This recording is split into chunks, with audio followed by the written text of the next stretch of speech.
جو نوجوان کمپیوٹر جانتے ہیں وہ صبح و شام جو ہیں وہ قرآن مجید کی عظمت کے موضوع پر اور قرآن مجید کی تعلیمات کو جو ہے وہ مختلف، اگر آپ ذاتی ویب سائٹ بنا سکتے ہیں تو بنا کر جو ہے وہ دنیا کے آگے پہنچائیں، نہیں تو یوٹیوب کے اندر ڈالتے چلے جائیں، ایک طوفان بپا کر دیں۔ اس وقت دنیا کے اوپر 6 ارب انسان بستے ہیں جس میں 1.5 ارب مسلمان ہیں، تو اس کا مطلب یہ ہے کہ دنیا کے اندر ہر چوتھا شخص جو ہے وہ مسلمان ہے۔ تو مسلمانوں کی اتنی بڑی تعداد ہو اور اگر ہم راست اقدام ہو جائیں اور کسی معاملے میں اپنا رخ سیدھا کر لیں تو کفر کو جو ہے وہ راستہ نہ ملے دم دبا کر بھاگنے کا، لیکن دشمن اگر دلیر ہے اور شیر ہے تو وہ ہماری کمزوریوں کی وجہ سے ہے۔ ہم نے کبھی شعوری طور پہ بھی کچھ نہیں کیا ہے، یہ زمانہ جو ہے وہ میڈیا کا دور ہے، اس لیے ہم نے اس حوالے سے اپنے کردار کو، یہ مؤثر ترین کردار ہے، جب تلوار اٹھانے کا اور جب وہ حالات آئیں گے تو اس کے لیے بھی ہم نے عملی طور پہ تیار رہنا ہے، لیکن سرے دست جو ہے وہ ہم اپنے ملک کے اندر ایسا اگر کوئی عمل کرتے ہیں تو وہ خانہ جنگی کی طرف بڑھ جائے گا۔ اس لیے ہم اس وقت کے انتظار میں ہیں کہ جب صالح حکمران کا سایہ ہمارے اوپر آئے اور پھر امت مسلمہ کا جو قائد ہے وہ جہاد کا اعلان کرے، اور پھر جب وہ اعلان ہوگا، یہ میں آپ کو خوشخبری دیتا ہوں، یہ اعلان پاکستان سے ہوگا۔ جو حضور نے غزوہ ہند کی بشارت دی ہے، اس جنگ اسلام کا جس کو حضور نے غزوہ ہند کہا، اور پھر یہ بھی لطف کی بات ہے، میں نے 1 سال قبل فیصل آباد میں گفتگو کر رہا تھا تو مجھے ایک نوجوان نے کھڑے ہو کے کہا کہ غزوہ تو وہ ہوتا ہے کہ جس میں حضور شریک ہوتے ہیں، جس میں حضور شریک نہیں ہوتے وہ غزوہ نہیں ہوتا، وہ سریہ ہوتا ہے۔ اور آپ نے کہا کہ غزوہ ہند، میں نے کہا حدیثوں میں بھی غزوہ آیا ہے اس لیے میں غزوہ کہہ رہا ہوں، لیکن جو آپ کا سوال ہے میں اس کا بھی جواب دیتا ہوں۔ میں نے کہا کہ غزوہ وہ ہوتا ہے جس میں حضور شریک ہوں، تو جو قرب قیامت میں پاکستان سے لوگ اٹھ کے جنگ کریں گے وہ غزوہ اس لیے ہوگا کہ حضور اس میں شریک ہوں گے۔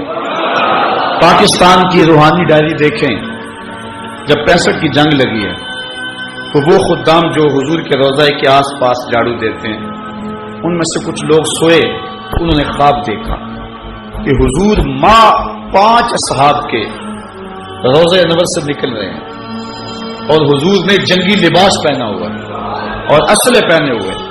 انہوں نے کہا ہمارے ماں باپ آپ پہ قربان ہوں، حضور آپ اس وقت جنگی لباس میں کہاں جا رہے ہیں، رات کا موقع ہے۔ تو حضور علیہ السلام نے فرمایا کہ پاکستان پہ ہندوستان نے حملہ کر دیا، میں ان کی مدد کو جا رہا ہوں۔ اور پھر پاکستان کی نہیں دنیا کی عسکری تاریخ کا یہ عجوبہ ہے کہ صرف 30 سیکنڈ کے اندر ہم نے انڈیا کے 3 جہاز گرائے تھے، 3 منٹوں میں نہیں، صرف 30 سیکنڈ کے اندر، آدھے منٹ میں ہم نے انڈیا کے 3 جہاز مار گرائے تھے۔ مجھے بتاؤ کہ یہ کسی جدید ٹیکنالوجی کا کمال تھا یا محمد عربی کی تاریخ کا کمال تھا؟ یہ پاکستان کی تاریخ ہے، یہ پاکستان کی روحانی ڈائری ہے۔ حضور علیہ السلام نے 65 میں ہماری مدد کی، اور جب غزوہ ہند ہوگا اس وقت بھی حضور کی تائید ہمیں حاصل ہوگی، اور یہاں سے حریت کے قافلے نکلیں گے، اور پھر وہ پہلے دہلی کو کیپچر کریں گے، اس کے بعد جو ہے وہ جو دوسرا گروہ ہے جو مسلمانوں کے ساتھ ہندوستان کے لوگوں کے ساتھ ملے گا وہ ترک گروہ ہوگا، ترکی ساتھ ملیں گے، اور پھر یہ دونوں فوجیں اکٹھی ہو کر کے بیت المقدس پہ اسلام کا جھنڈا گاڑیں گے، اور پھر وہ وقت آئے گا کہ کافر چھپنے کے لیے جگہ تلاش کریں گے تو انہیں جگہ ہی نہیں ملے گی۔ آج تو ہم رسوا ہو رہے ہیں نا، پھر وہ وقت بھی آئے گا کہ جھنڈا ہمارے ہاتھ میں ہوگا، ایٹم بم ہمارے ہاتھ میں ہوگا، میزائل ہمارے ہاتھ میں ہوں گے، پھر ورلڈ آرڈر بھی ہمارا ہی چلے گا، پھر دنیا کے اوپر اگر کوئی جھنڈا اونچا ہوگا تو وہ میرے محمد کا ہی اونچا ہوگا۔ انشاءاللہ وہ وقت دور نہیں ہے، وہ آنے والا ہے۔ اگر آپ دنیا کے 56 57 58 اسلامی ممالک کا اس وقت تجزیہ کریں تو اس وقت دنیا کے اوپر اگر کوئی فوجی پاور تو وہ 2 ہی ملک ہیں، ایک ترکی اور ایک پاکستان، باقیوں کی جو آرمی ہے وہ نہ ہونے کے برابر ہے۔ اور حضور علیہ السلام نے جو بشارت دی تھی کہ ہندوستان سے لوگ اٹھیں گے پھر ترک کے مجاہد ساتھ شامل ہوں گے، یہ پاکستان آرمی نے انشاءاللہ ہماری مدد کے ساتھ آگے بڑھنا ہے۔ اب ہمارے لیے 2 ہی راستے رہ گئے، موت تو آئے گی، اب ایک بہت بڑا فساد برپا ہونے والا ہے، لیکن یہ بات آپ کو بتاؤں کہ 2 طرح کے لوگ ہوں گے، موت سے بچ نہیں کوئی سکے گا، جو حالات ہونے والے لیکن کچھ لوگ کتے کی موت مریں گے، کچھ شہادت کا تاج پہنیں گے. اس لیے ہم نے فیصلہ کرنا ہے کہ ہمیں شہادتی موت کو قبول کرنا ہے یا کہ ہم بزدلوں اور کتے کی موت کو قبول کرنا ہے. یہ ہم نے فیصلہ کرنا ہے. مرنا تو ہے، اس سے بچ نہیں سکیں گے. اب ہم نے فیصلہ کرنا ہے کہ ہم نے ہاتھ کے اندر طاغوت کا جھنڈا اٹھانا ہے یا محمد عربی کا جھنڈا اٹھانا ہے. تو یہ ہم نے اب فیصلہ کرنا ہے. اور بالخصوص میں نوجوانوں سے جو ہے وہ مخاطب ہوں کہ نوجوانوں، تم اپنی زندگی کا رخ بدلو. میں کہتا ہوں زیادہ وقت نہیں، جتنا وقت تم بیٹ بلے کو دیتے ہو اور کھیل کے میدان کو دیتے ہو، اتنا وقت قرآن کو دے دو. جتنا وقت تم کرکٹ کو دیتے ہو، اتنا وقت رسول اللہ کی امت کو دے دو.